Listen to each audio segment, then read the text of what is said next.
dimatiin, enggak. Di mana? Terus maksudnya apa, yang bikin video itu hoax, nggak benar berarti? Iya nggak benar, kalau lagi kerja ya lampu dinyalain lah. Kalau kamu keluar dari ruangan, selesai kerja lampu dimatiin, kan gitu aja. Kalau mau efisien. Lagi kerja AC dimatiin, ya nggak begitu efisiensi. Kalau lagi kerja ya AC-nya dinyalain. Kalau udah selesai kerja AC-nya dimatiin, sesederhana itu kok gitu. Tapi bikin video-video ini kan ya ada aja orang yang sengaja membuat disinformasi. Musuh kita itu DFK namanya. Apa itu DFK? Disinformasi, fitnah, kebencian. Tapi kan sekarang sumber informasi nggak hanya media kayak TV One. Sumber informasi itu ada di telapak tangan kita hari ini. Dan itu siapa aja bisa bikin tuh. Mau dia punya skill jurnalisme, nggak punya skill jurnalisme, jadi penyedia informasi dia. Mau perasaannya lagi baik, perasaannya lagi nggak baik, tergantung moodnya informasinya keluar. Jadi penyedia informasi dia. Kalau misalnya itu tiba-tiba viral, dianggap sebagai sesuatu yang betul-betul terjadi gitu. Padahal kalau dicek nggak ada yang seperti itu kan gitu. Jadi artinya pemerintah, Anda melihat yang terjadi di sosial media hanya segelintir orang yang benci, yang bikin berita bohong, provokatif gitu jatuhnya. Ya misalnya kan tidak semua yang bikin, ada beberapa sedikit orang yang bikin, tapi kemudian diyakini oleh beberapa orang yang lainnya, sehingga orang ini termakan oleh isu-isu yang tidak benar seperti itu. Seperti itu ya. Selanjutnya nih, Bang Hasan, gini, kita berbicara. Sudah 1 minggu misalnya adik-adik mahasiswa demo, tolak pemotongan anggaran pendidikan, nggak dipotong. Tolak pemotongan biaya operasional perguruan tinggi, nggak dipotong. Tolak pemotongan KIP, nggak dipotong. Jadi yang disuarakan itu sudah berkali-kali dibilang itu nggak seperti itu, tapi tetap disuarakan seperti itu. Nah, coba nanti kita bedah satu-satu melebar ya. Kemana-mana gitu. Kan ada 13 tuntutan tuh. 13 tuntutan baru beberapa hari terakhir ya, sebelumnya nggak itu kan. Ada di checklist coba. Ciptakan pendidikan gratis, ilmiah dan demokratis, batalkan pemangkasan anggaran pendidikan. Responnya? Iya kan nggak sekarang dipotong. pendidikan gratis kan. Cabut proyek strategis nasional yang bermasalah, PSN menjadi alat perampasan tanah rakyat, itu? Semua yang bermasalah sekarang diusut loh sama pemerintah. Itu menjawab semuanya ya? Iya, semua yang bermasalah diusut loh. Ini kesempatan nih buat saya nih. Mungkin buat enlightenment juga buat yang menyuarakan demonstrasi di luar. Menolak revisi Undang-Undang Minerba. Menurut mereka revisi Undang-Undang hanya jadi alat pembungkaman bagi rezim untuk kampus-kampus dan lingkungan akademik. Itu gimana responnya? Ya ini kan undang-undangnya belum jadi diskusinya. Tapi begini, kadang-kadang kita maunya semuanya gratis. Undang-Undang Minerba udah diketok kan? Ya, kita mau semuanya gratis, tapi kalau disuruh dikasih kail biar dapat uang, nggak mau kerja. Tapi maunya semua dapat uang, dihabiskan. Tapi kalau disuruh, inilah supaya Anda juga punya tambahan, dikasih ladang, dikasih kebun, dikasih kolam buat bekerja, nggak mau. Jadi uang kan nggak turun dari langit. Nggak tiba-tiba muncul dari perut bumi juga, kan itu harus diusahakan. Kalau ada kesempatan kayak gitu, menurut saya kesempatan-kesempatan untuk perguruan tinggi mendapatkan tambahan biaya untuk memperbaiki mungkin kualitas dosen, menambah biaya riset, memperbaiki gedung-gedung kuliah, kenapa enggak? Jadi dikasih kesempatan untuk universitas. Kenapa gitu enggak ya? yang kayak gitu? Nah, tuntutan selanjutnya, cabut instruksi Presiden nomor 1 nih soal itu soal efisiensi, nggak mungkin dicabut.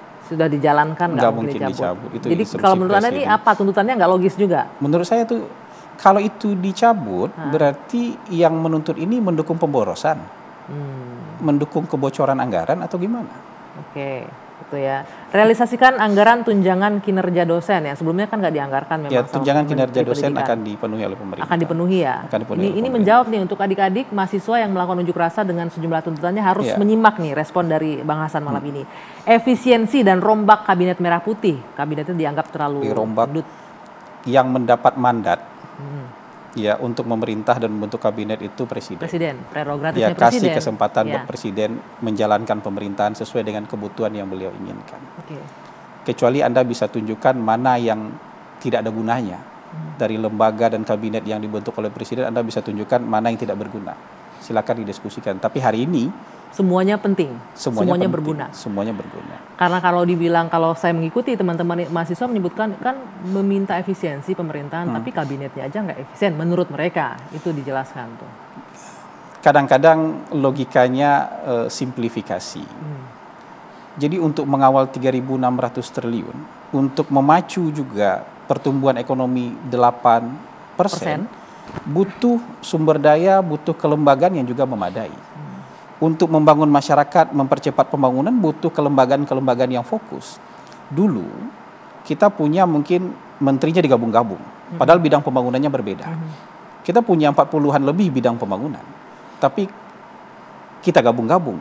Jadi ada yang dikorbankan. Misalnya pekerjaan umum, perumahan rakyat. Okay. Pekerjaan umumnya maju, tapi perumahan rakyatnya tidak terlalu maju. Kalau mau fokus, ini harus jalan semua. Pekerjaan umumnya harus maju, perumahan rakyat juga harus, makanya butuh lembaga yang fokus. Lingkungan hidup dan kehutanan juga seperti itu.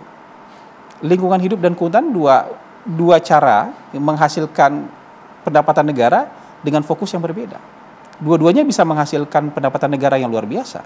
Tapi mungkin selama ini kehutanannya yang maju, tapi lingkungan hidupnya agak terabaikan. Nah ini kalau misalnya mereka masing-masing, mereka bisa fokus untuk merealisasikan target-target dari Jadi argumentasi pemerintah dengan yang kabinet yang terkesan agak gemuk ini adalah untuk lebih fokus di bidangnya masing-masing. Mungkin mereka lihat dari sisi jumlah, tapi dari sisi struktur kementerian-kementeriannya mereka ramping semua.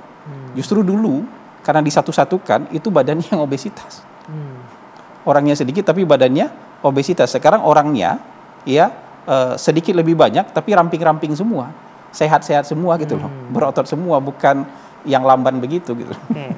Ada lagi nih Bang Hasan terkait tuntutan mahasiswa, reformasi kepolisian Republik Indonesia harus direformasi secara menyeluruh untuk menghilangkan budaya represif dan meningkatkan profesionalisme. Apa respon pemerintah? Ya reformasi kita dukung, tidak hanya untuk kepolisian tapi untuk keseluruhan kementerian, lembaga, badan dan segala macam. Jadi tidak hanya merujuk ke satu lembaga tapi semua lembaga harus direformasi. Kalau saya diperbaiki lah. Gitu. Oke, sekarang kalau kita berbicara 100 hari, ini udah lebih 100 hari kerja. Ini juga kan disorotin masyarakat.